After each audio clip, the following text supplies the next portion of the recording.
Good morning, everybody. Everybody here okay? I think so. Please be seated.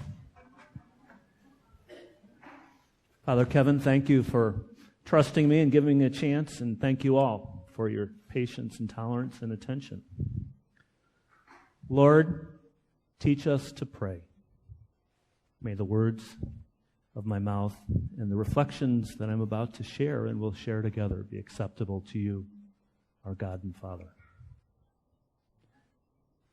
I don't know about you, but I'm having trouble listening to the news lately. It makes me very anxious. In fact, earlier this week, I said out loud, maybe I just have to stop listening, stop reading, stop hearing. I'm tired of it all. We're so regularly bombarded by stories involving anger. People of color want us to recognize their lives matter. I think all people of good faith would generally acknowledge that all lives matter and truly are saddened by the violence that so regularly occurs within the minority community. Our law enforcement officers hope for respect. Once again, I think all people of good faith would recognize the important role that they provide for us all in helping maintain safety and well-being. Domestic elections, discussions about income equality, discussions about immigration, international refugee crises, all seem to have anger at their roots. And then the anger spins into almost unthinkable acts of violence. I find myself saying, all I want to be is at peace again. All I want to do is feel good about the world again. All I want to do is be happy. Do the words that Jesus shares with us this morning about prayer have anything to do with this, and can they help? I think they can. Much can and has been said about the actual words that Jesus gives us. In fact, I think we'd all know and agree they're powerful words. One of the most striking memories I will literally go to my grave with is my mother-in-law, who at the time was so stricken by Alzheimer's, she literally didn't know who any of us were. And yet she could recite every word of the Lord's Prayer precisely as though she were completely lucid. Those words have a lot of power.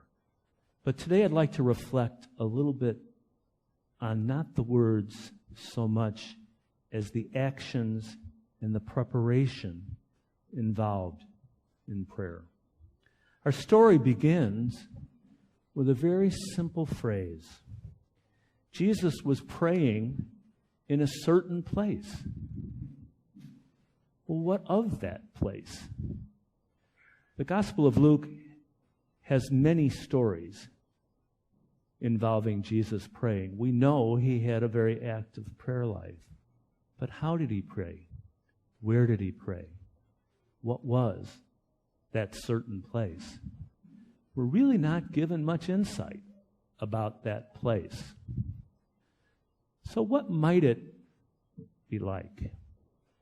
Reflecting on that question, I was thinking about an airplane ride that my wife Betsy and I had recently. And Betsy we were separated, and she wound up sitting in a group of 3 seats. One person to her left was a large person, a seat and a half person. We've perhaps seen those people. They're the ones we put our heads down when they're coming in the plane. And the person to her right was an extremely anxious traveler. It was going to be a 4-hour flight, and it wasn't going to be good. And I had suggested she take that seat. So it wasn't going to be good for me either. But what she did, and as we discussed it afterwards, is she went to her happy place.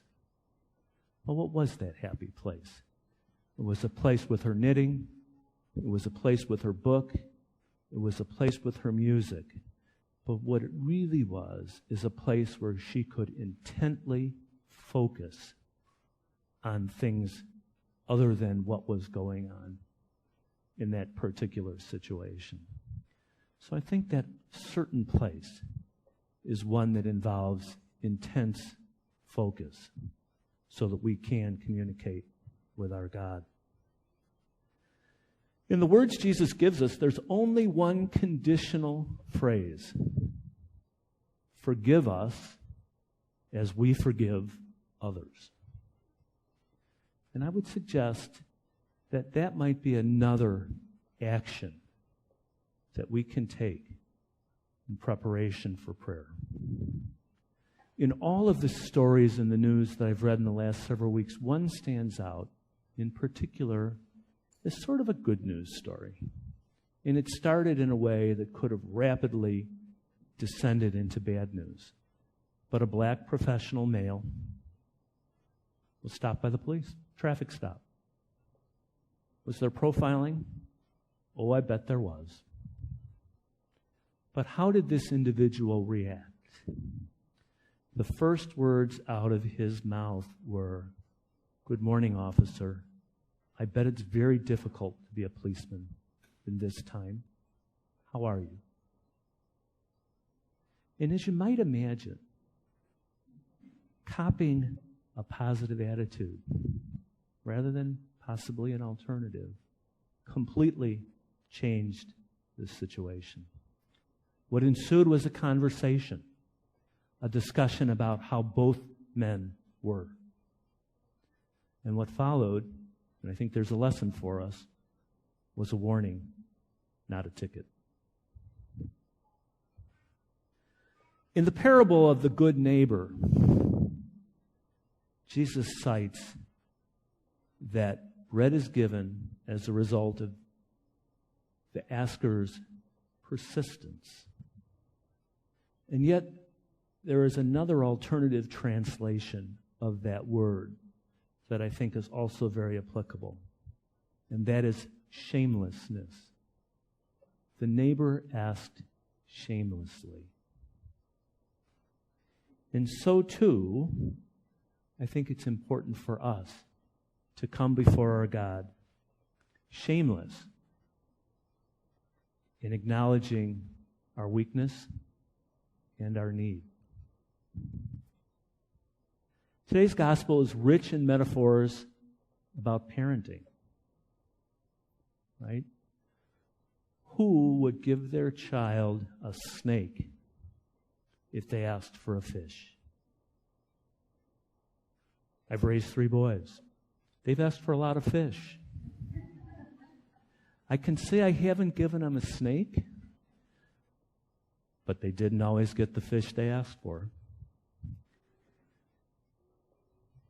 In the Garden of Gethsemane, Jesus pleaded with God, knowing where he was about to go, not to have to go there. But the words that he spoke at the end, I thought, were extraordinarily powerful.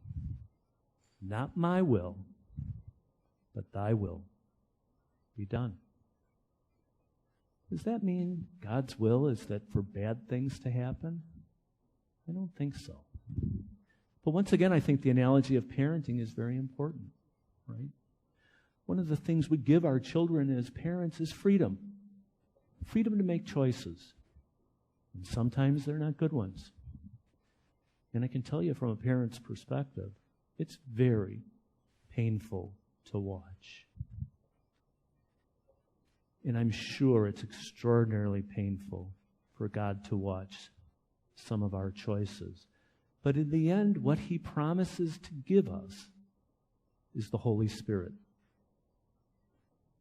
God within us, to walk with us through every step of our life, to be that net under us as we walk on that tightrope of our experiences.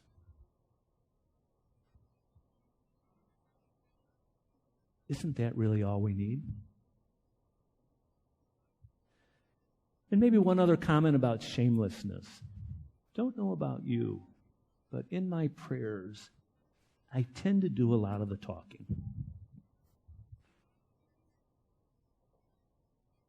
Maybe if we just took a moment to stop talking and listen, we may be surprised what we'd hear and how that silence would be filled. When I was a kid, bad things that happened, my mom would say, "It'll all work out in the end." Sure, Mom. Maybe, but I can tell you right now, it really doesn't feel so good. And yet, with the benefit of time, with the benefit of perspective, you did come to recognize a kernel of good in all things, even those that at the time seemed so horrible. In the words Jesus gave us, we petition for God's kingdom to come. But we have a responsibility to help make that happen. We are God's arms and legs in the world. So we have a job to do. And so as we enter into a new week, I'd ask you perhaps to take a moment and maybe commit to finding your special place to pray, to entering into prayer, and really in all the dialogues into which we enter, in a spirit of forgiveness, to be shameless in placing our needs before God, and to be shameless in listening to what exists and how God reflects himself in that silence. May the peace of the Lord be with you all this week and always.